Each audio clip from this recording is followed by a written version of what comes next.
देख रहे हैं आपका फैसला। झारखंड और जम्मू कश्मीर में आने वाले ये रुझान आखिर क्या कह रहे हैं उस मोदी लहर के बारे में जिसका जिक्र बार बार भारतीय जनता पार्टी करती है। और भारतीय जनता पार्टी ने तो एक सबसे बड़ी रणनीति ये बना ली है कि वो मोदी के नाम पर ही हर चुनाव में जा रहे हैं। तो फिर ऐसे में उसी मोदी लहर को सबसे पहले आंका जाएगा और इसीलिए हम शुरुआत करते हैं झारखंड और जम्मू कश्मीर के नतीजों के साथ, रुझानों के साथ। इस बीच सुशील मोदी कुछ प्रतिक्रिया इस पर दे रहे हैं। नीतीश कुमार ने इससे पहले कहा है कि जितना मिलना चाहिए था बीजेपी को नहीं मिल रहा है। सुशील कुमार मोदी, जिन्हें जूनियर मोदी भी बिहार में कहा जाता है, सुनिए वो क्या कह रहे हैं। तो मिलकर सरकार बनाने की स्थिति में रहेगी। अगर कुछ कम होगा तो अनेक लोग हैं जो साथ में आएंगे, यानी बीजेपी हर हालत में झारखंड में सरकार बनाएगी। सर, नीतीश जी ने कहा है कि जिस तरह की उम्मीद थी वो उम्मीद के अनुसार रिजल्ट नहीं है और हमारा गठबंधन भी नहीं हुआ था जेडीयू आरजेडी और कैसे नहीं गठबंधन हुआ था भाई? आखिर क्यों नहीं हुआ गठबंधन? ये तो सवाल है।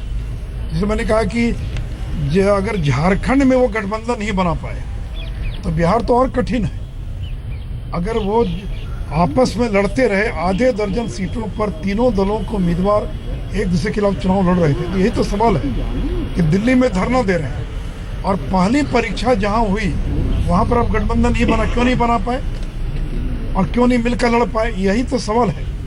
इसलिए कहा कि जिस तरह से वो झारखंड में गठबंधन नहीं बना पाए, वह उससे ज़्यादा बुरी स्थिति उनकी बिहार के अंदर होगी और परिणाम झारखंड से और ज़्यादा बुरा उनके लिए होगा, क्योंकि वो यहाँ सत्ता में है और जिसको एंटी इनकम्बेंसी, एक ज़बरदस्त सत्ता विरोधी लहर बिहार के अंदर दिखाई पड़ रही है।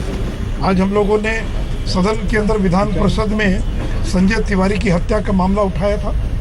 अपराधियों का मनोबल इतना बढ़ जाए कि एक पुलिस अधिकारी की गोली मारकर हत्या कर दी जाए, यही जंगल राज और क्या जंगल राज है। तो सुशील कुमार मोदी अभी झारखंड से फौरन बिहार पर पहुंच गए हैं क्योंकि उनको आने वाले वक्त में वहां पर सत्ता परिवर्तन की आहट सुनाई दे रही है इसी के जरिए। बहरहाल बहुत दिलचस्प है ये पूरी राजनीति जो हो रही है इस वक्त। और हमारे साथ अजय कुमार साहब मौजूद है, कांग्रेस पार्टी के नेता प्रवक्ता। इसी के साथ हमारे सहयोगी हमारे साथ अश्विनी भी जुड़ गए हैं जम्मू से। अश्विनी, आपके पास आऊंगी, लेकिन चूंकि इस वक्त झारखंड की ज़रा बातचीत हो रही है इसीलिए अजय कुमार जी आपके पास आते हुए, अब तो नतीजे और भी नीचे की तरफ बढ़ते चले जा रहे हैं। पहले तो 20 पर पहुँच भी गई थी आपकी पार्टी दोनों राज्यों को मिलाकर, अब 8 में जोड़ लीजिए 11 आप पहुँचते हैं 19 पर। ये क्या हश्र होते चला जा रहा है? गठबंधन जेएमएम में अलग होकर आप चुनाव लड़े और यहाँ पर भी समझ में आ गया कि आपका वजूद कितना सिमट चुका है। अजय कुमार साहब, देखिए, झारखंड का जो नतीजा कम से कम कांग्रेस पार्टी के लिए काफ़ी निराशाजनक जरूर इसलिए है क्योंकि हमारे समझ में जो नॉन बीजेपी जो समीकरण थी, अगर उस आधार पर हम लोग मैदान पर उतरते तो नतीजा बहुत कुछ और होता और बीजेपी को समेटने में हम लोग बीजेपी को 20-25 सीट में हम लोग समेटने में सफल हो जाते हैं। तो मैं आपकी बात तो जरूर मानने को तैयार हूँ कि जो नतीजे हैं वो निराशाजनक है, लेकिन जिस तरह से हर जगह ये भारतीय जनता पार्टी के लोग कह रहे थे कि मोदी वेव, आप देख लीजिएगा कि 60 के आस करीब 58 सीट्स में असेंबली सेगमेंट में लोकसभा चुनाव में बढ़त थी, अब वो 40 या 40 से 41 के आसपास, उससे कम होगी मुझे जो लग रहा है फाइनल रिजल्ट पर। तो ये धीरे धीरे 6 महीने के अंदर ही जो है बीजेपी की जो वेव है वो कम हो रही है। वो आपने जम्मू कश्मीर में कुछ दिक्कत आपकी आवाज़ में आ रही है, लेकिन आपकी बात मैं समझ गई। आप ये कहना चाह रहे हैं कि जो लहर जिस पर सवार होकर बीजेपी इतनी खुश थी, उस लहर को आप रफ्तार उसकी मध्यम होते हुए बता रहे हैं। मैं लौटूंगी आपके पास आवाज़ जैसे ही ठीक हो जाएगी। अश्विनी, हमारे सहयोगी हमारे साथ जुड़े हुए हैं जम्मू से। अश्विनी, चुनाव के नतीजे आने के पहले भी आपसे बातचीत हो रही थी और आपने लगभग यही तस्वीर पोर्ट्रे की थी। क्या वाकई जम्मू कश्मीर इस वक्त एक जम्मू वर्सेस कश्मीर राजनीति देख रहा है? बिल्कुल अलग नतीजे दोनों ही जगहों से, क्योंकि जम्मू में बम है एक तरह से तवी में, तो दूसरी तरफ घाटी में 1% वोट आईना है अब बीजेपी के लिए। इस बीच आपको रोक रही हूँ, फिर रोक रही हूँ। एक बार फिर एक बड़ी खबर आ रही है, जेवीएम के बाबूलाल मरांडी भी अपनी दोनों सीटों से हार गए हैं। जेवीएम के बाबूलाल मरांडी, हालांकि जेवीएम देखिए 6 सीटों के साथ इस वक्त रुझानों में आगे है, लेकिन बाबूलाल मरांडी का हार जाना अब इसी के साथ बाबूलाल मरांडी की पूरी राजनीति पे एक बार नजरों के सामने से गुजर जाती है। बीजेपी से कैसे बगावत करके अलग हुए, लेकिन अपने दम पर टिके रहे। बहुत ही सीधे साधे व्यक्ति हैं अगर पर्सनली आप उनसे इंटरेक्ट करें, और दोनों सीटों का उनका हार जाना। आज सुबह हमारे प्रोग्राम पे हेडलाइन टुडे पे शेषाद्री चारी थे, वो कह रहे थे कि बाबूलाल मरांडी को घर वापसी होनी चाहिए, कि अगर कोई नेता बीजेपी का झारखंड में उभरा है पिछले 15-20 सालों में जिसको लोगों में विश्वास है, वो है बाबूलाल मरांडी। कि बाबूलाल मरांडी में एक ईमानदारी की जो एक प्रतिमा थी जो बाकी लीडरों में नहीं है, हाँ। उनमें है। लेकिन अगर आप वो दोनों सीट हारते हैं तो उनको कोई पॉसिबिलिटी अब नहीं है कि वो सरकार में कोई एक रोल अपना अदा कर सके। तो लगता है कि झारखंड में साफ है कि बीजेपी की सरकार बन रही है। और राजदीप सुदेश महतो भी हार गए हैं। सुदेश बिल्कुल, वो तो सुबह ही पीछे चढ़ रहे थे सिल्ली से। जी, तो एक लगता है कहीं ना कहीं कि अब एक नया चेहरा बीजेपी को लोगों के सामने लाना पड़ेगा। कि एक वो जमाना था जिसमें बाबूलाल मरांडी एक तरफ थे और अर्जुन मुंडा थे, और उनकी लड़ाई की वजह से बाबूलाल मरांडी भी बाहर हुए। अब आप वापस अर्जुन मुंडा की तरफ जाएंगे। मुझे लगता है नरेंद्र मोदी और अमित शाह चाहेंगे कोई नया चेहरा है। अब वो कौन नया चेहरा होगा? हरियाणा में आपने खट्टर जी को लगाया, महाराष्ट्र में देवेंद्र फडणवीस। मुझे लगता है आपको कोई नया चेहरा, शायद सीपी सिंह का नाम चल रहा है। हाँ। अगर नॉन ट्राइबल हो तो उनको जो रांची से जीते हैं तो शायद उनका नाम इस बार आगे चले। लेकिन अब देखना होगा कि मोदी और शाह क्या चाहते हैं। लेकिन झारखंड में साफ तस्वीर है कि एंटी बीजेपी वोट पूरी तरह से बिखर गया। लेकिन बहुत एक तरह से आजसू के नेता सुदेश महतो खाली मोदी के बड़े बड़े पोस्टर्स लगाए थे उन्होंने। लेकिन उससे पहले आपको सुना देते हैं, गुलाम नबी आजाद कुछ कह रहे हैं। BJP and Congress can never go together. Now this is for entirely for the PDP, and PDP and BJP has been opposing each other tooth and nail in this election. Now the call has to be taken by the PDP leadership whether they would like to go with the communal forces to form the government or secular forces. So here ultimately it is Mufti Saab and Mehbooba ji who will have to take the decision. So I can't Would you say. be appealing? Would you be appealing to the PDP? No, I can't. This is the purpose. The PDP has a very mature leadership. They know what is good and what's bad for them and for their party. I'm not going to dictate or tell anything to the PDP leadership what they are supposed to do. Mufti Saab is a very seasoned leader. The call has to be ultimately taken by Mufti Saab in the interest of his own party and in the interest of secularism of the state. shared power earlier with the PDP. You had a 3-year. अरे हिंदी में भी बोलो भाई, Jammu Kashmir Hindi state है, हिंदी बोलने वाली है। आपका क्या रिस्पॉन्स है जो आए हैं? देखो, कांग्रेस पार्टी ने अलायंस किया है पीडीपी के साथ भी, कांग्रेस पार्टी ने अलायंस किया है नेशनल कॉन्फ्रेंस के साथ। और मैं बार बार इलेक्शन में कहता था कि जम्मू कश्मीर में अलायंस वाला सिलसिला अभी कुछ साल रहेगा। अब ये पीडीपी सबसे बड़ी पार्टी उभर के आई है और ये पीडीपी को डिसाइड करना होगा कि वो कम्युनल फोर्सेस जो भारतीय जनता पार्टी जैसी है उनके साथ जाएगा या किसी सेकुलर पॉलिटिकल पार्टी के साथ जाएगा। जहां तक कांग्रेस का सवाल है तो कांग्रेस तो किसी भी कम्युनल पॉलिटिकल पार्टी बीजेपी जैसी के साथ तो कभी सोच भी नहीं सकती है, कल्पना भी नहीं कर सकती। अब ये पीडीपी लीडरशिप को डिसाइड करना है कि वो किसके साथ जाए। Where the PDP is concerned, the PDP feels that where flood reconstruction in Jammu and Kashmir is concerned, it makes better sense to align with the party at the center. अगर वो decide करेंगे तो हिंदुस्तान में फिर कोई दूसरा position में नहीं रहेगा। फिर तो कम्युनिस्ट भी जाएंगे, फिर तो AIDMK भी जाएगी, फिर तो ममता बनर्जी जी जाएगी। That never happens. That never happens in democracy. That whosoever is running the center government and all the state government will follow the suit. Then there will be a one political party. Then you don't have to make the parties at the state level. Make the national party and everybody will join. That can be the excuses. But in democracy it has never happened. Neither in Pandit Jawaharlal Nehru's time, nor Indira Gandhi's time, nor Atal Bihari Vajpayee's times, or not today. But that is vicious thinking on behalf of The regional parties and national parties, they coexist.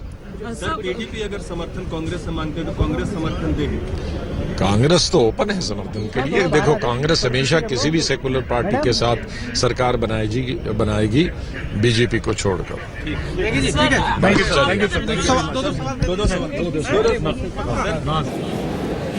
जैसे एकता कपूर के किसी serial में आप एक शब्द को बार बार सिर हिलाकर बोलता हुआ सुनाई देते हैं, वैसा ही कुछ होने वाला है। अब सरकार जब तक जम्मू कश्मीर में नहीं बनती, सेक्युलर गैर सांप्रदायिक पार्टियों को अलग रखने के लिए हम सरकार बनाएंगे, ऐसी शब्दावली का फिर से कमबैक हुआ है और ये उसी जोर शोर से आने वाले दिनों में आप सुनेंगे। लेकिन दिलचस्प है जम्मू कश्मीर की राजनीति को इस वक्त पर देखना, क्योंकि पीडीपी के लिए दो रास्ते साफ खुले हैं। या तो वो कांग्रेस के साथ, जैसा कि कह रहे हैं गुलाम नबी आजाद, बिल्कुल खुली बाहों के साथ कांग्रेस पार्टी इंतजार कर रही है। क्या पीडीपी कांग्रेस के साथ जाकर फिर कुछ जरूरत पड़ी तो अन्य का भी सहारा लेना पड़ेगा, क्योंकि 29 में जोड़ लीजिए 1144 नहीं पहुंचता है, कुछ अन्य की उन्हें जरूरत पड़ेगी। तो ये एक कॉम्बिनेशन है। दूसरा कॉम्बिनेशन है कि वो बड़े आराम से 29 में बाहर से या अंदर से बीजेपी का साथ ले ले, लेकिन क्या ये उनके लिए 5 साल बाद सुसाइडल साबित हो सकता है? ये परेशानी उन्हें हो सकती है। लेकिन इसी के साथ सीधे रुख अश्विनी का करते हैं हमारे सहयोगी जो हमारे साथ जुड़े हुए हैं जम्मू से। ये नतीजे जम्मू कश्मीर के साफ कह रहे हैं अश्विनी कि जम्मू कुछ और कह रहा है, कश्मीर यानी घाटी के लोग कुछ और कह रहे हैं। लेकिन इसी बीच अगर ये अलायंस बनता है जिसमें बीजेपी जम्मू की तरफ से और इधर घाटी की तरफ से पीडीपी मिलकर सरकार बनाते हैं, तो क्या ये वाकई 5 साल बाद सुसाइडल होगा? क्योंकि ऐसे इससे पहले पीडीपी वाजपेयी साहब के वक्त ये कर चुकी है। क्या ये एक ऑप्शन है? क्योंकि यहाँ पर जरा स्थिरता दिखती है, दूसरी तरफ स्थिरता नहीं दिखती है। जी अंजना, साफ जाहिर है कि बीजेपी को जो 44 प्लस का मिशन था वो कंप्लीट नहीं हो पा रहा है। उसके लिए दो ही ऑप्शन है, बीजेपी या पीडीपी जाएगी। मगर कांग्रेस ने जबरदस्त एक शतरंज फेंका है कि कांग्रेस ने कहा है कि अगर पीडीपी सरकार बनाना चाहती है और कांग्रेस जम्मू कश्मीर में यहाँ पर जो है सेकुलर पार्टी के साथ कभी भी आ सकती है, और वो पहले भी हमारी दोस्त रही है। 2002 में भी पीडीपी और कांग्रेस ने सरकार बनाई थी, जबकि 3-3 साल के लिए। मगर 2008 में जब अमरनाथ श्राइन रोव हुआ था उस वक्त इनकी लड़ाई शुरू हो गई थी। मगर आज कांग्रेस के प्रवक्ता जम्मू में डॉक्टर रशीद ने अभी बताया है कि जम्मू कश्मीर में सेकुलर सरकार बनाने के लिए वो पीडीपी को कभी भी सहायता देने के लिए मदद है, मगर किस तरह की मदद होगी उसके बारे में हाई कमांड फैसला करेगा। मगर जब पूछा गया कि किस तरह का क्या वो पार्टिसिपेट करेगी कैबिनेट में, उन्होंने कहा कि क्योंकि हम सेकुलर सरकार बनाना चाहते हैं और जाहिर है कि वो चाहते हैं कि बीजेपी सरकार में ना आए, बीजेपी और पीडीपी ना आए। एक कश्मीर के लोगों के एक उन्होंने इंडिकेशन दे दिया है कि सेकुलर पार्टी के साथ, पीडीपी के साथ कांग्रेस सपोर्ट करने को तैयार है। मगर अगर पीडीपी ने बीजेपी के साथ हाथ जोड़ा तो उसके लिए उल्टा भी हो सकता है। इसलिए एक जबरदस्त उन्होंने एक गेम खेली है और कांग्रेस ने इसके बारे में ऑफिशियली बता दिया है यहाँ जम्मू में। जी बिल्कुल। लेकिन एक सबक है जो शायद मुफ्ती मोहम्मद सईद बहुत पहले सीख चुके थे कि केंद्र के साथ जम्मू कश्मीर की सरकार के संबंध भी उतने ही महत्वपूर्ण है, और डोर कई बार दिल्ली में बची हुई सरकार, बैठी हुई सरकार अपने हाथ में रखना चाहती है। हमारे साथ और भी कई मेहमान जुड़ेंगे। राजीव सरदेसाई लगातार हमारे साथ बने हुए। एक छोटे से ब्रेक के लिए हम रुक रहे हैं, यहीं से चर्चा आगे लिए चलेंगे, क्योंकि झारखंड में तो तस्वीर साफ है, बन रही है बीजेपी की सरकार। कौन होगा मुख्यमंत्री, ये रह गया है सवाल। लेकिन दिलचस्प है, अब जबकि सरकार किसकी बनेगी, कैसे बनेगी, ये परिस्थितियां आ रही हैं, तो बहुत सारे शब्द जिसमें सेक्युलर, सांप्रदायिक, गैर सांप्रदायिक ताकतों को दूर रखने के लिए, देश हित में, ऐसे शब्द आ रहे हैं। गुलाम नबी आज़ाद की तरफ से आए हैं, कांग्रेस पीडीपी के समर्थन के लिए तैयार है। हम सांप्रदायिक ताकतों को दूर रखने के लिए ऐसा करेंगे, पीडीपी को अंतिम फैसला अब इस पर करना होगा। पीडीपी सांप्रदायिकता के खिलाफ फैसला करे। साफ इशारा है, कांग्रेस पीडीपी के साथ मिलकर सरकार बनाना चाहती है। गुलाम नबी आजाद का ये बयान साफ इस तरह के इशारे करता हुआ नजर आ रहा है।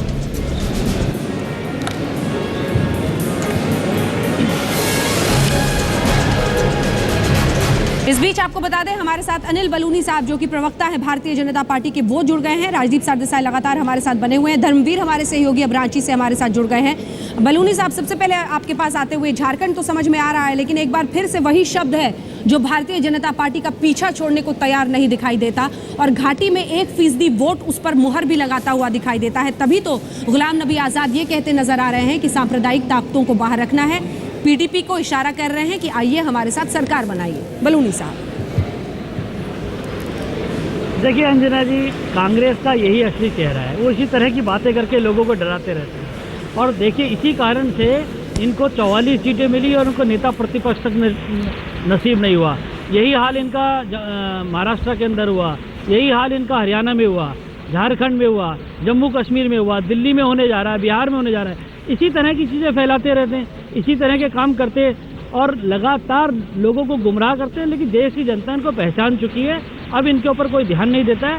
कांग्रेस को यहाँ चौथे नंबर की पार्टी बन गई है जम्मू कश्मीर के अंदर, तो इसलिए कांग्रेस की बातों को इनको बहुत गंभीरता से लेने की जरूरत नहीं है।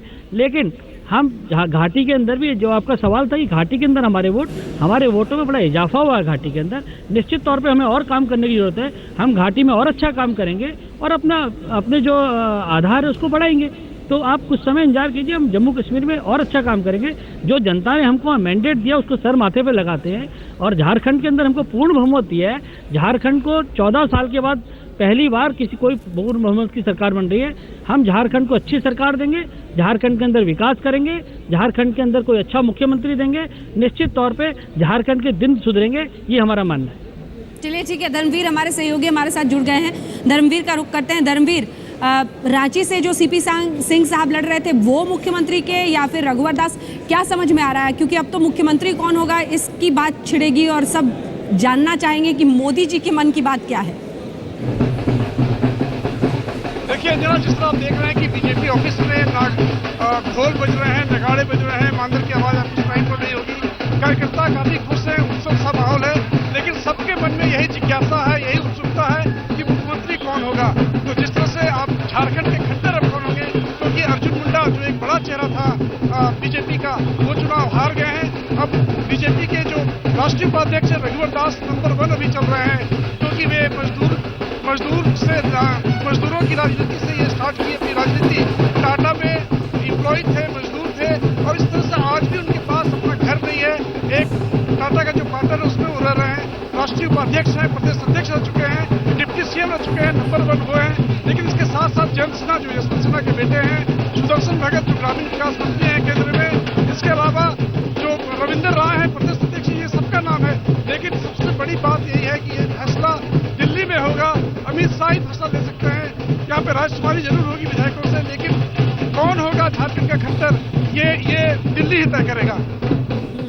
ढोलक वहाँ भी है, ढोलक यहाँ भी है। जरा यहाँ पर दिखा देते हैं। भारतीय जनता पार्टी के दफ्तर में दिल्ली में जबरदस्त जश्न इस वक्त मनाया जा रहा है, ढोल नगाड़ों के बीच, और मिठाई लड्डू के डब्बे तो पहले से यहाँ पर ऑर्डर कर दिए गए थे। ऐसा ही झारखंड में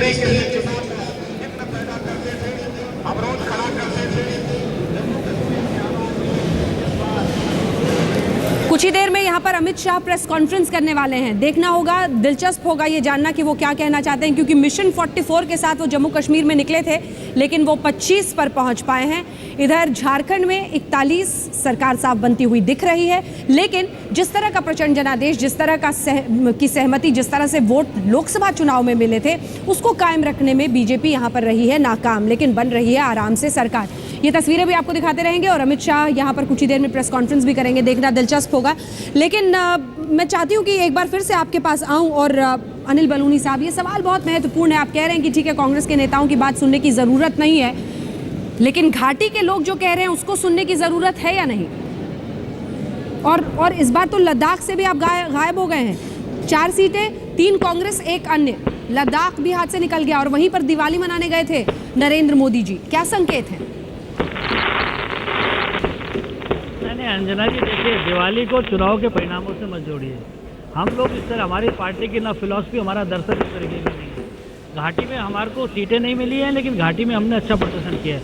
हमको 12-13% वोट मिला है, तो निश्चित तौर पर इसको और सुधारेंगे और अच्छा करेंगे।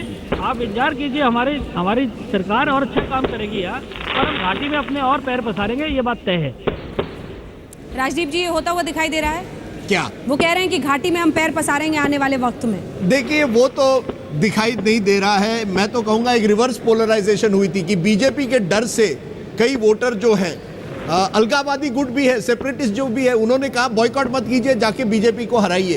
तो ये अपनी एक राजनीति है, लेकिन मुझे लगता है कि एक मौका है बीजेपी के पास अगर आप आज कहें कि हम आर्टिकल 370 के बारे में बात ही नहीं करेंगे, इसको हमने बैकबर्नर पर डाल दिया, जिस तरह से हमने राम मंदिर का मुद्दा डाल दिया है, हम अनकंडीशनल सपोर्ट देंगे मुफ्ती साहब को, हम मुफ्ती साहब को अनकंडीशनल सपोर्ट देंगे, तो शायद एक मौका होगा कि आप पीडीपी के साथ काम करके अपना जो एक लोकप्रियता जो है वो थोड़ी बढ़ाइए।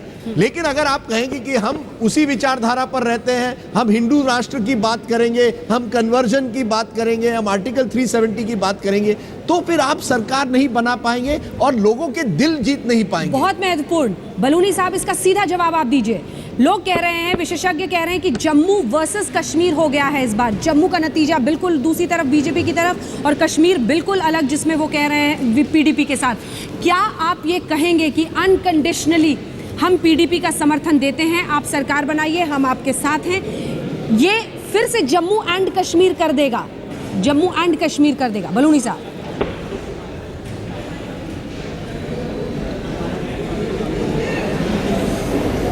बलूनी साहब मेरा सवाल सुन नहीं पाया आप, या आवाज नहीं आ रही, क्या हुआ? नहीं अंजना जी, आतिशबाजियां चल रही थी, उस कारण काफी तेज पटाखे जल रहे थे, उसमें सुन नहीं पाया मैं।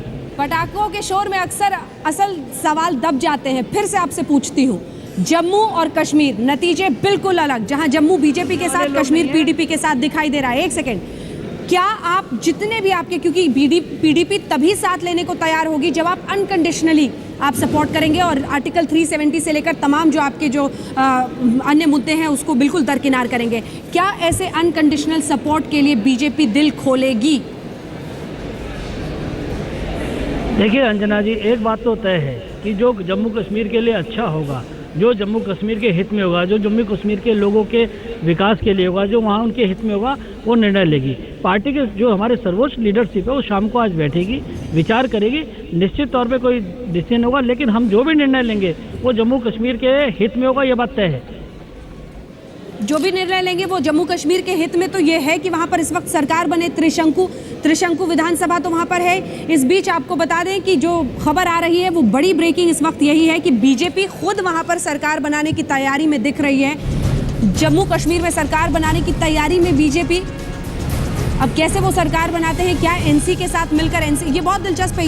ये एक बार अपने दर्शकों को हम दिखा भी सकते हैं कि कैसे ये सरकार बनेगी।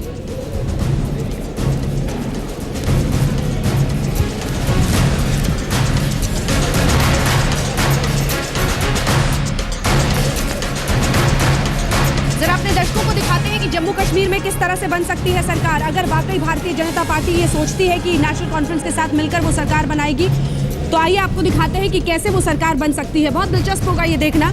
बीजेपी अगर 25 के साथ, इसको उठाकर मैं आपके लिए रख देती हूँ यहाँ बीच में, तो 25 मिल गए इनके। नेशनल कॉन्फ्रेंस के 16 सीटें जोड़ लीजिए, तो नेशनल कॉन्फ्रेंस को अगर हम जोड़ लेते हैं तो 41 पर वो पहुँच जाते हैं राजीव, यानी 6 जो अन्य हैं उसका सहारा तो लेना ही पड़ेगा। ऐसे में क्या बनती हुई दिख रही है? इन 6 में ऐसे 3 लोग हो सकते हैं देखिए, साथ बन जाए। नहीं देखिए, ये बात तो आपकी सही है, लेकिन ओमर अब्दुल्ला ने कई बार कहा है मैं किसी भी हालत में बीजेपी के साथ नहीं जाऊंगा। और मैं जानता हूं कि राजनीति में कुछ भी हो सकता है, लेकिन फिर भी मुझे नहीं लगता कि इस समय ओमर अब्दुल्ला बीजेपी के साथ जा सकते, खास करके जबकि बीजेपी के पास ज्यादा सीटें हैं, यानी बीजेपी का मुख्यमंत्री होगा। क्या बीजेपी तैयार है ओमर अब्दुल्ला को मुख्यमंत्री बनाने के लिए? उसी ओमर अब्दुल्ला को जिसको आपने कहा है कि ये बाप बेटे की जो जागीर है उसको हम कश्मीर से हटाएंगे, मुझे नहीं लगता ये एक सपनों का एक ड्रीम सिचुएशन है। मुझे अभी भी लगता है कि अगर आपके आंकड़े सही है और पीडीपी के 30 है और कांग्रेस के 11 हैं, तो 41 होते हैं। हाँ। और फिर आप अन्य को जोड़ दीजिए, वो भी हो रहा है, क्योंकि 25 और 15 हो गए 40, 30 और 11 जोड़ दीजिए, होते हैं 41। आप महबूबा को लाइए उस तरफ और राहुल गांधी को उनके साथ रखिए। और कांग्रेस इस समय इतनी डेस्परेट है, वो तो कुछ भी करेगी सरकार में रहे। 41 हो गए और 6 में से फिर आपको 3 इंडिपेंडेंट चाहिए, आपकी 44 की सरकार बन गई। पर यहाँ पर भी तो वही है, असमंजस की स्थिति रहेगी, क्योंकि बहुत स्थिरता यहाँ पर भी नहीं दिखेगी उसके बाद। तो फिर बीजेपी और पीडीपी की सरकार आप बनाइए।